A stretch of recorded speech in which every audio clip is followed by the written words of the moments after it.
My name is Natalie Carter, and I'm 31 years old. 2 weeks ago, I was promoted to captain in the United States Air Force specializing in electronic warfare and cyber defense. I've led multi-agency counterops, briefed senior intelligence directors, and developed classified tools that, if leaked, could collapse foreign governments within hours. But none of that mattered tonight. Because tonight, I was just Nat, the weird little sister in uniform, and my entire family had gathered at La Villa Aurora, the fanciest restaurant in 3 counties, to celebrate me. Madison was in charge of the toast. Of course. My older sister 3 years ahead, always first to speak, last to listen. She was a local celebrity, now host of a lifestyle TV segment, complete with fake lashes, a daily glam squad, and 300,000 Instagram followers. She arrived in a backless velvet dress and heels that clicked like threats on marble. I arrived in my service dress uniform, pressed, polished, ribbons aligned to regulation. The room was full, candlelight white linen murmurs between shrimp cocktails and Prosecco. Madison tapped her glass. "Everyone," she said brightly, "thank you for being here to celebrate my favorite little soldier. Excuse me, Captain Natalie Carter." Polite applause followed. I nodded awkwardly. She may not wear camo or carry a rifle. Madison went on, "But apparently tapping on keyboards counts for something these days." A few people chuckled. My throat tightened. "But really," she added, raising her glass, "what's more glamorous than cyber warfare, right? Firewalls, hard drives, passwords, so sexy." Laughter rippled again. I caught my Uncle Hank smirking into his scotch. I smiled, small, controlled. Because if I didn't, I'd cry. Or worse, speak. It wasn't just a dig, it was routine. This was Madison's arena public performance wrapped in a family setting. And somehow I was always the punchline. From the corner of my eye, I saw my dad shift uncomfortably. Mom didn't look up. Madison tilted her head toward me, that signature grin plastered on her flawless face. "I mean, is that even a real uniform, Nat? I've seen Halloween costumes with more flair." The room laughed harder this time. Louder. Bolder. People always feel braver in packs. I sat there, spine straight, hands folded. Inside, something flickered. Not rage, not even hurt, really. Something quieter, heavier. A resignation. This was why I rarely came home. Not because I didn't love them, but because they didn't know who I was. Worse, they didn't care to. To them, I was the smart one, the techie, the awkward girl who disappeared into the military after college and never quite came back. A ghost in blue-gray. They didn't know what it meant to command digital airspace, to intercept covert operations in real time, to pull a unit out of a live ransomware breach across continents with 9 minutes on the clock. They didn't know I'd once traced a backdoor protocol straight to a foreign embassy's servers and had to testify in a black room beneath DC with no name on the door. But of course, none of that looked good on Instagram. So instead, I smiled. The kind of smile that doesn't reach your eyes. And I reached for my water glass. Not wine. Not in uniform. Not when it still mattered how I carried myself even here. Then it happened. The double doors at the far end of the banquet hall opened sharply, not slammed, not loud, but with authority. Heads turned. Even the waiters froze. 3 men stepped through. 2 in standard black suits, earpieces, the kind of guys who don't order from menus. But it was the man in the center who stole the room. Tall, gray hair, crisp charcoal suit with a Homeland Security pin on his lapel. I knew that face. So did anyone who'd ever watched the news. Secretary Kenneth Dalton, head of the Department of Homeland Security. My stomach clenched. He scanned the room, once then locked eyes with me. Every cell in my body snapped to attention. "Natalie Carter," he said clearly. The laughter died. My name sounded different coming from him. He didn't smile, didn't soften it. He said it like it meant something. I stood automatically, heart pounding. My hands didn't shake, but only because I'd trained them not to. Secretary Dalton stepped forward past the tables, the floral centerpieces, the frozen stairs. Then, in front of everyone in front of Madison, he saluted me. "Captain Carter, you're needed. Immediately." A silence fell so hard it felt like gravity had tripled. I heard someone drop a fork. My mother whispered my name like a prayer or a curse. And Madison, God bless her, just stood there. champagne flute still raised mouth half open. I glanced at her, didn't smirk, didn't speak, but I let her see it, that flicker behind my eyes. The part of me she never knew. I turned back to Secretary Dalton and gave a crisp nod. "Understood, sir. Let me grab my coat." As I walked past the tables, heels clicking on the hardwood, no one dared say a word. Not even Madison. And for the first time in my life, I felt something shift. Not just in them, but in me. When I was a kid, I thought Madison walked on clouds. She was the kind of sister who got the best solo in the school musical, won prom queen, and still made it home in time to host perfect sleepovers in her lavender-painted room. Everyone loved her. Teachers, neighbors, the lady at the dry cleaners, even Grandma used to slip her $20 bills just because you're so charming, Maddie. And me, I was the quiet one, the girl in the corner reading cybersecurity magazines before I knew what half the acronyms meant. The girl who took apart the family Wi-Fi router and rebuilt it better, and then got grounded for a week because Dad couldn't watch ESPN for 2 days. I was always a step behind, but not because I couldn't keep up, because I was invisible in their world. Mom used to say you should be more like your sister. Smile more. Try lipstick. Dad. He'd grunt from behind the newspaper. She needs to learn how to hold a conversation before she learns eyeliner. But I wasn't broken. I was just building differently. I didn't need sparkles or trophies. I needed problems to solve. I still remember the night I hacked my first encrypted system. It was a mock exercise part of a university club challenge. Everyone else gave up. I stayed in the lab for 9 hours straight, and when I cracked the code at 4:12 a.m., I cried. Not because I was proud, but because for once, something made sense. That night, I emailed the Air Force recruiter. 2 months later, I was in basic training. The military didn't care about mascara or small talk. It cared about focus, precision, discipline. I rose quickly. While Madison was interviewing local mayors and getting featured in beauty segments, I was running defense protocols and building predictive countermeasures that would later be used by federal intelligence agencies. She got applause. I got classified clearance. And yet, the applause always echoed louder at home. Last Christmas was the final straw.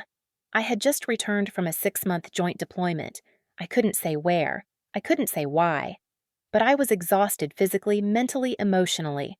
I flew across 3 time zones to make it to Christmas Eve dinner. Madison showed up late in a faux fur coat and stiletto boots. When I walked in wearing my uniform because I'd come straight from base, she looked me up and down and said, "Oh, wow, you're really committing to that aesthetic, huh?" No one said anything. Not Mom, not Dad, not my cousins who I'd bought gifts for while abroad. I left before dessert. They told me later that I was being dramatic. So when Mom called last week to say they were throwing a small promotion dinner for me, I almost declined. "Madison's organizing it," she added. Of course she was. But something in me, maybe pride, maybe pettiness, said yes. Maybe a part of me still wanted to be seen. And so I showed up, pressed uniform, boots shined, medals in place. I didn't expect applause. I didn't even expect warmth. But I didn't expect to be humiliated. Again. Until the door opened. Until Secretary Dalton walked in like a ghost out of my classified briefings. Until the world shifted. You don't just get a visit from the Secretary of Homeland Security during dinner, especially not in the middle of nowhere, Virginia, in a restaurant that still plays Sinatra on a loop. That meant one of 2 things. Something urgent had happened. Whatever it was, they needed me, which meant someone had finally realized what I was capable of. I still don't know who gave the order, whether it came from his desk or someone higher up I've never even met. But it didn't matter, because when Secretary Dalton walked into that room and called me by rank in front of everyone who'd spent years pretending I was a joke, something shifted in the air. He didn't explain the mission. He didn't need to. He looked me in the eye and said, "You're needed." And I knew. Somewhere, something was burning, and I was the extinguisher. I remember the exact expressions on their faces as I walked out. My father, stiff, stunned, holding a fork mid-air. My mother trying to smile, but failing, her lips trembling around the words she couldn't say. My cousins wide-eyed, half standing. And Madison. My beautiful, perfectly curled, sharp-tongued sister. For once, she had no words. I didn't look back after I stepped outside, didn't wave, didn't smirk, because this wasn't revenge. This was revelation. The black Suburban was waiting, engine still running. An agent opened the door without a word. I climbed in, no questions asked. Dalton followed, flanked by his men, and as the vehicle pulled away from the glowing restaurant windows, I let out the breath I didn't know I was holding. He didn't speak for a while, just passed me a sealed file. Red tab. High priority. I flipped it open. One glance was enough. Target unknown foreign actor breaching multiple energy infrastructure systems via a stealth code traced to a vulnerability I had patched 8 months ago, and only I knew how to reverse. Dalton finally spoke. We tried everyone. No one understands the architecture like you do.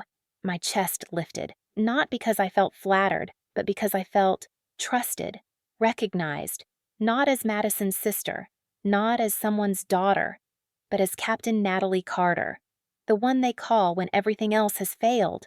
The file stayed open in my lap, glowing red from the overhead light inside the Suburban. At first glance, the code looked familiar. Too familiar. Almost like something I'd written myself, except twisted, distorted, like someone had taken my design and weaponized it. Whoever this was, they weren't amateurs. They'd studied our systems, learned our habits, and exploited a backdoor that should have been dead. But what struck me most wasn't the data, it was the note attached at the top. This vulnerability was last handled by Captain Natalie Carter, Fort Andrews Division. No other officer has successfully replicated her patch protocol. I stared at it. 8 months ago, I worked on that patch in silence, barely getting 5 hours of sleep over 3 days. I submitted the report. No one acknowledged it. No medals.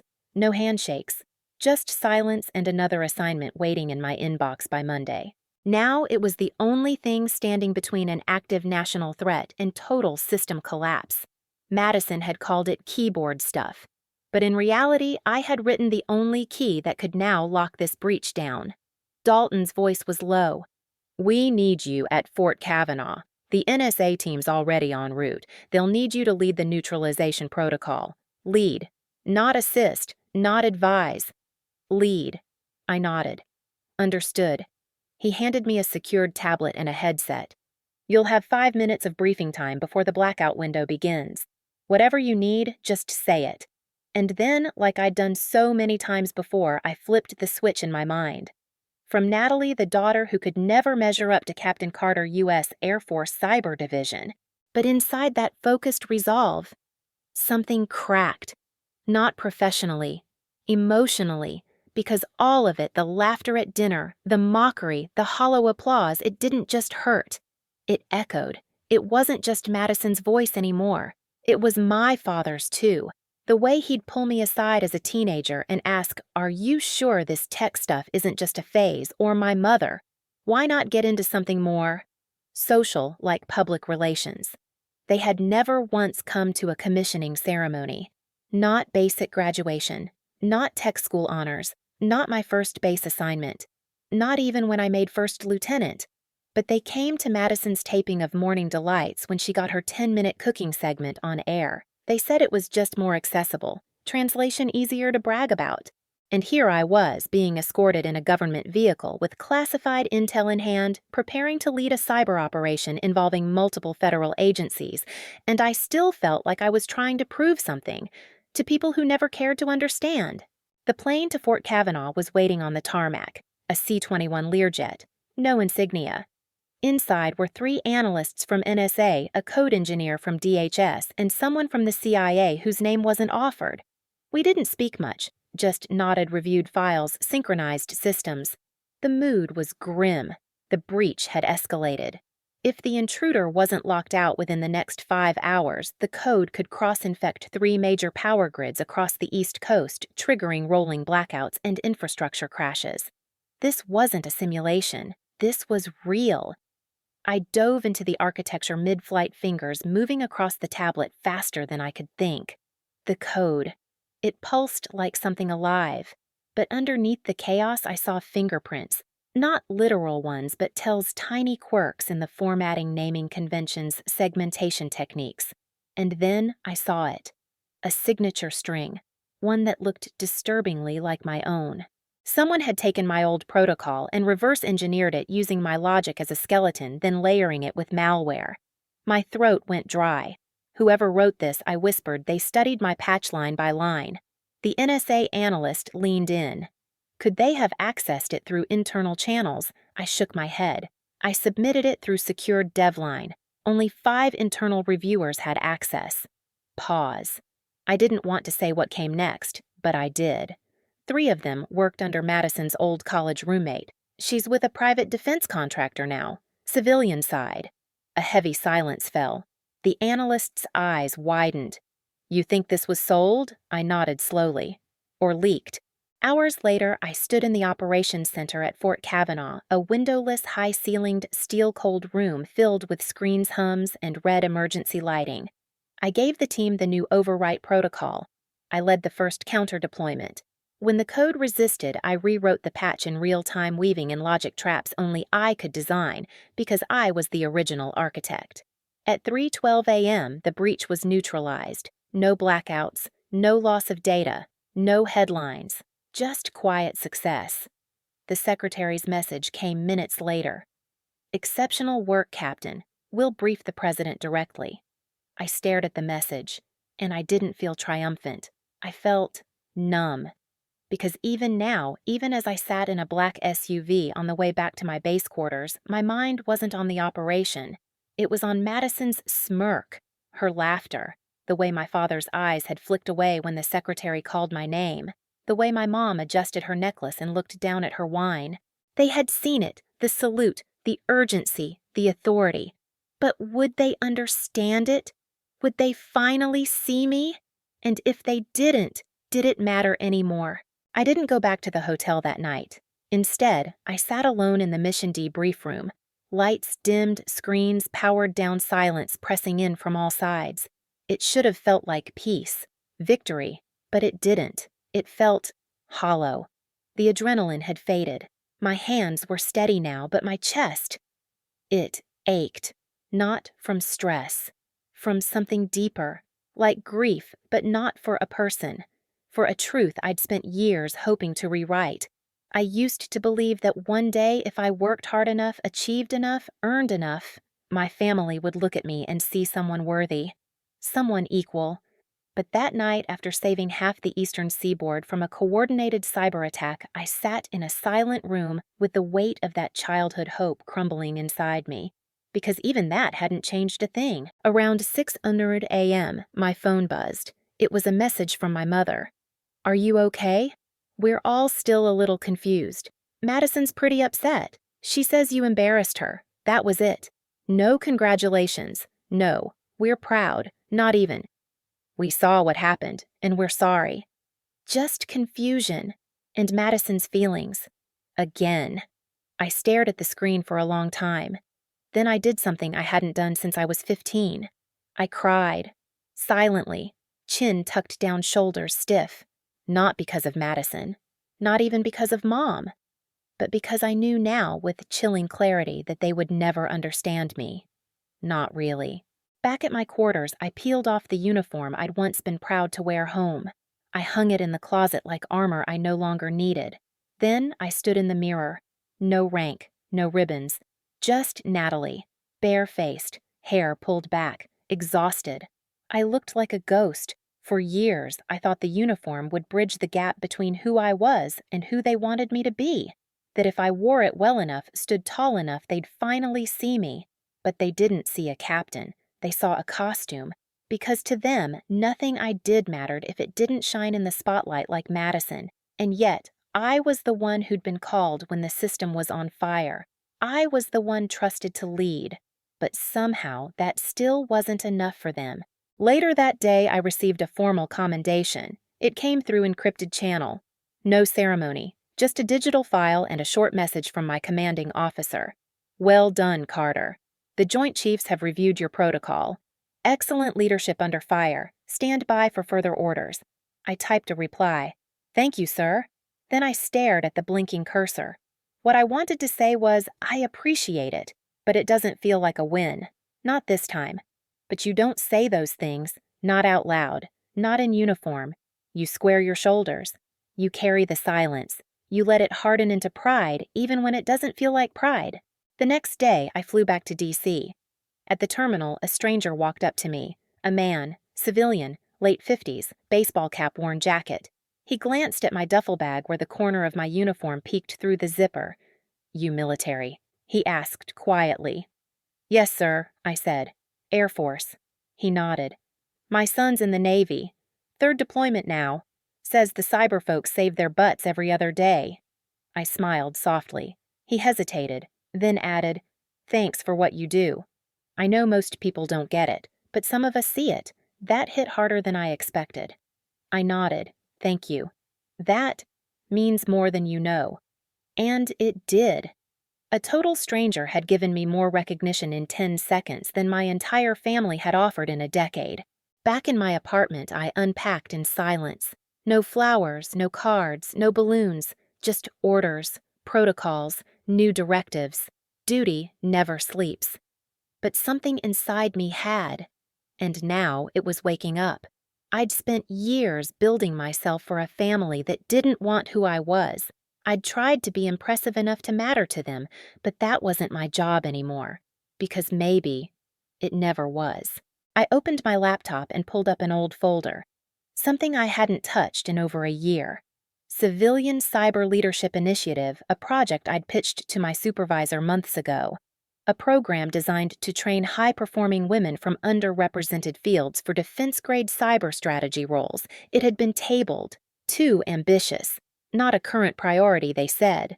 But now I had the credentials. Now I had the credibility. And I wasn't just trying to impress anymore. I was ready to build something that outlasted applause. Later that evening, as I finalized the proposal draft, I received one more message. This one from my father. "Saw you on the news today. Didn't know you were doing all that. Guess I underestimated you. Stay safe." No apology. Just acknowledgement. A crack in the wall. It wasn't love, but it was something. And for the first time, I didn't feel the need to chase it. I let it sit. I let it be. Because I wasn't doing this for them anymore. The next morning, I woke up before my alarm. No nightmares, no alerts buzzing from a crisis server somewhere. Just sunlight pouring through the blinds and a silence that didn't feel empty this time. For the first time in months, I made coffee without checking my inbox.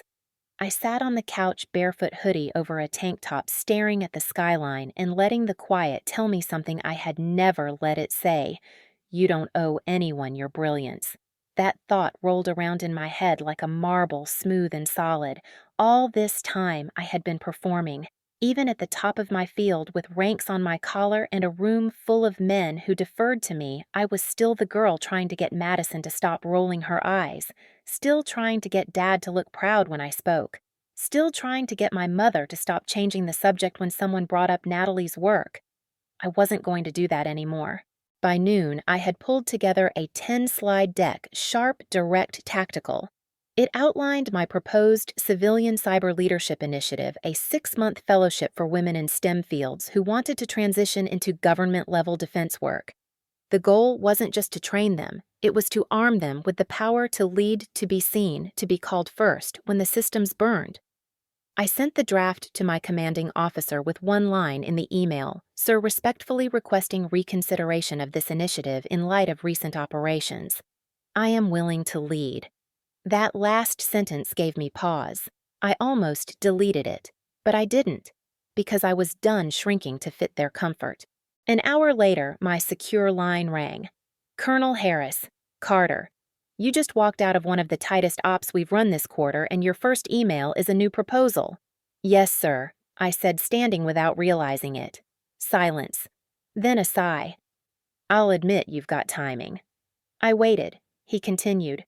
"Look, the higher-ups noticed you. Secretary Dalton's team was impressed.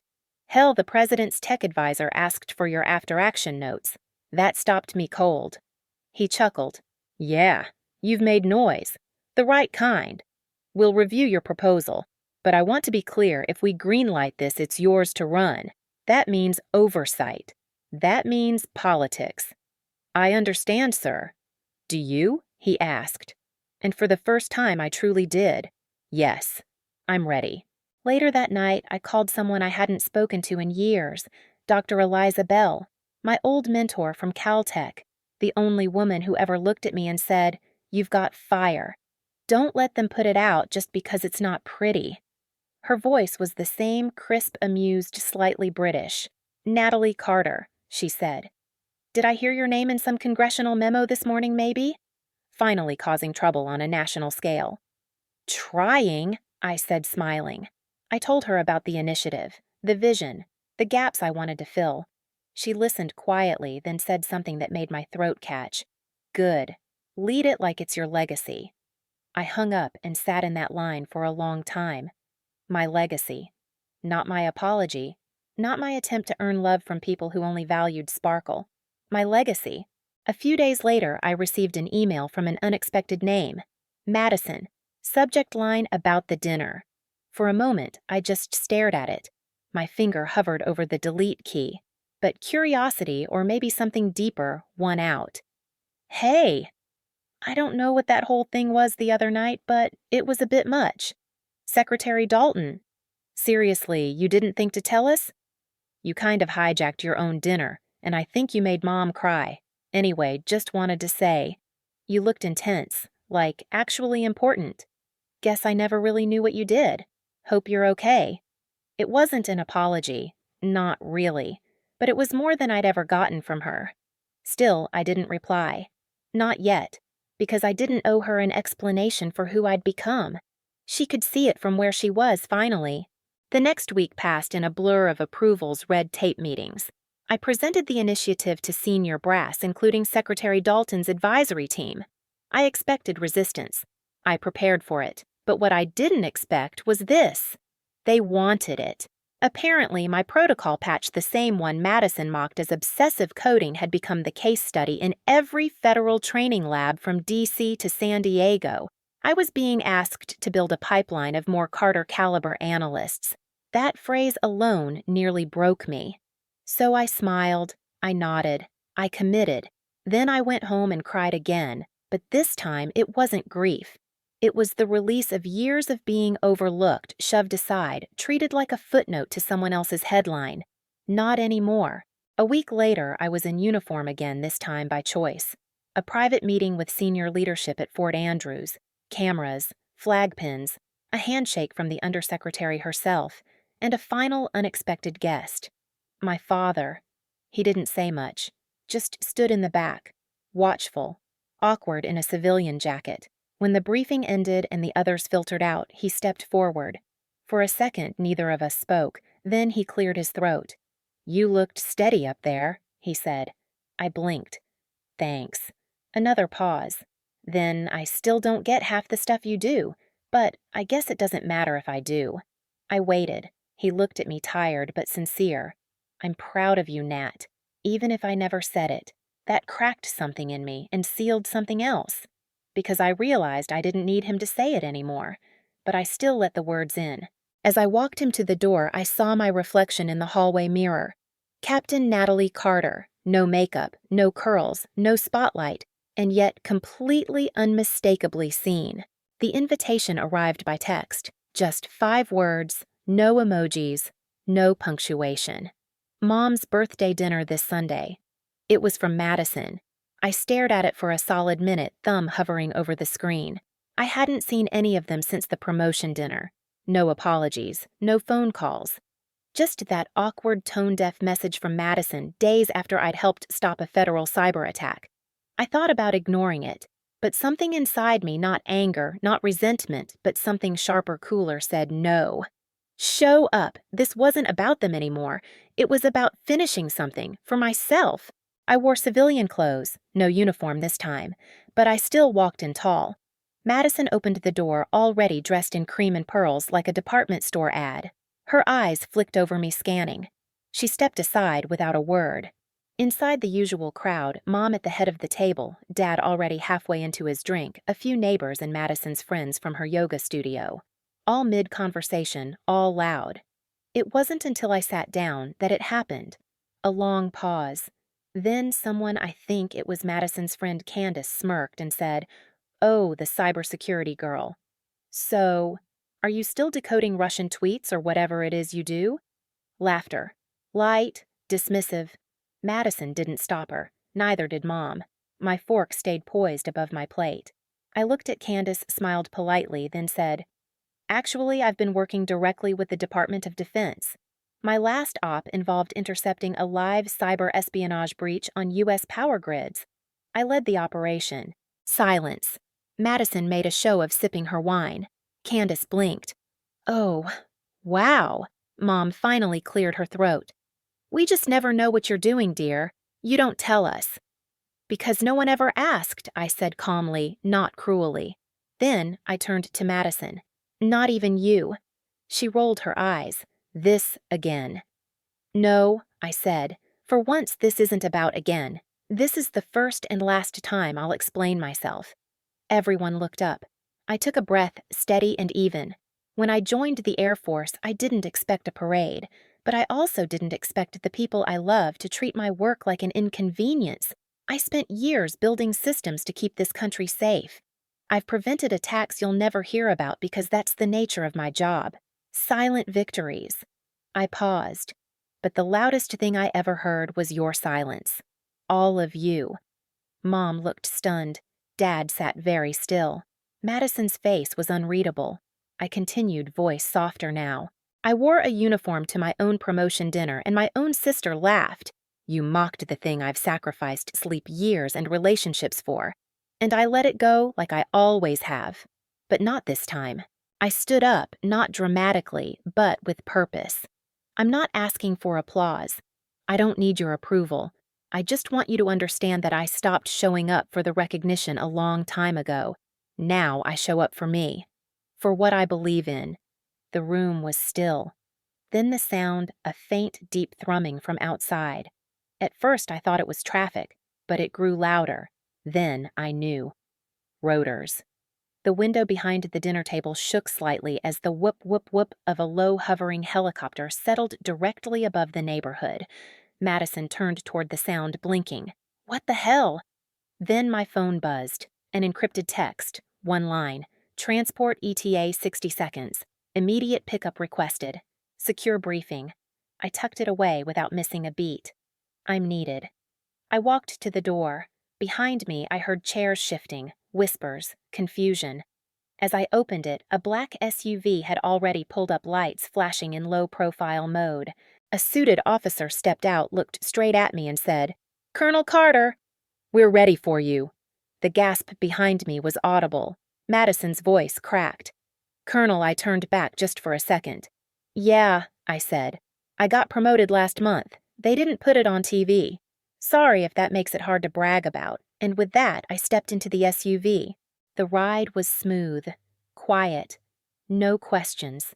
Just the comforting silence of people who didn't need to be impressed because they already knew who I was. I glanced out the tinted window at my family's street as it shrank behind me. Their lives, their routines, their circles of shallow approval. And then I turned forward again, toward my life, my mission. Inside the briefing room at Joint Command, a general I'd only ever seen on screen shook my hand. "Colonel Carter," he said, smiling. "You're right on time." He handed me a folder.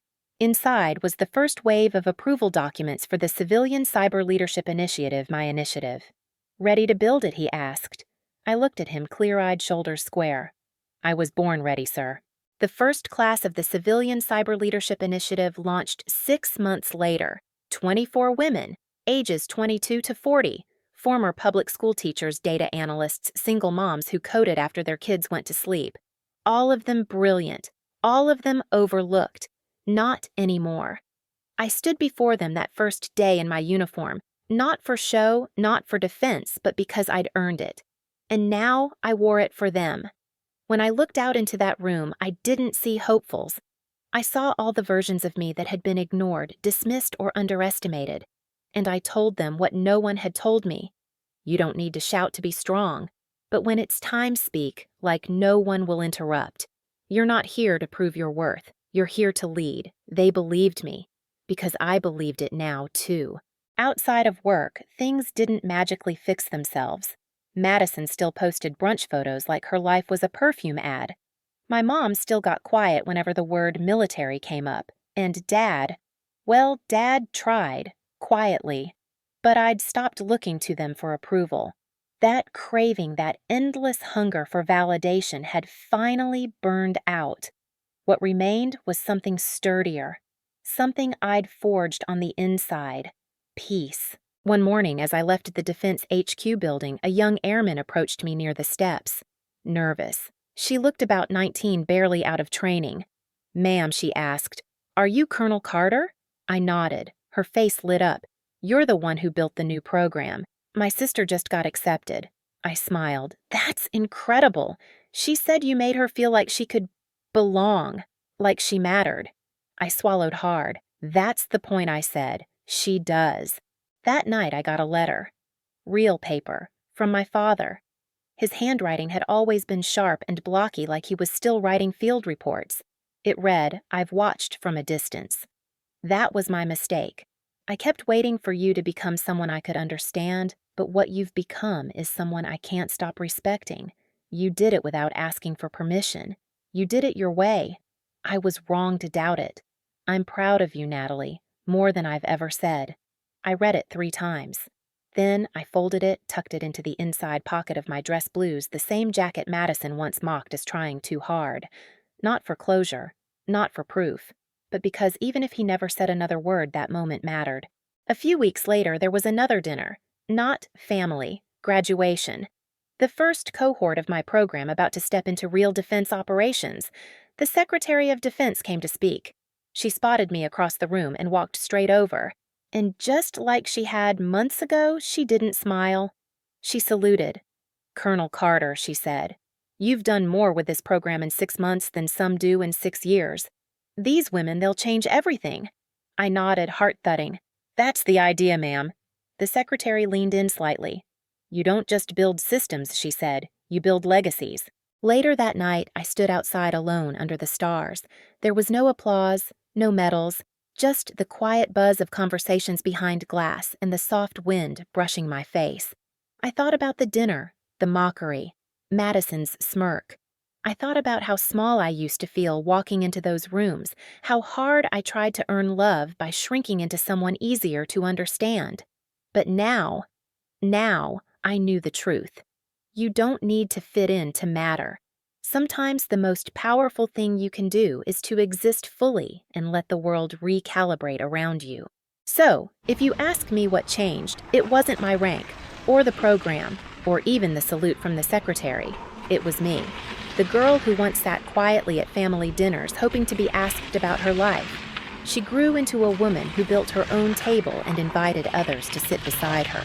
That's my story. And I'm just getting started.